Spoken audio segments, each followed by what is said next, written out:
The Book of Genesis. Chapter 2. The heavens, the earth, and all their vast array were finished. On the seventh day God finished his work which he had done, and he rested on the seventh day from all his work which he had done. God blessed the seventh day, and made it holy, because he rested in it from all his work of creation which he had done.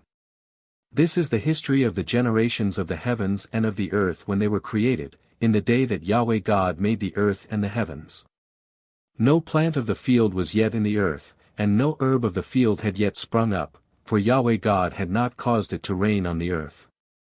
There was not a man to till the ground, but a mist went up from the earth, and watered the whole surface of the ground. Yahweh God formed man from the dust of the ground, and breathed into his nostrils the breath of life, and man became a living soul. Yahweh God planted a garden eastward, in Eden, and there he put the man whom he had formed. Out of the ground Yahweh God made every tree to grow that is pleasant to the sight, and good for food, including the tree of life in the middle of the garden and the tree of the knowledge of good and evil. A river went out of Eden to water the garden, and from there it was parted, and became the source of 4 rivers. The name of the first is Pishon, it flows through the whole land of Havilah, where there is gold, and the gold of that land is good. Bdellium and onyx stone are also there. The name of the second river is Gihon. It is the same river that flows through the whole land of Cush. The name of the third river is Hiddekel. This is the one which flows in front of Assyria.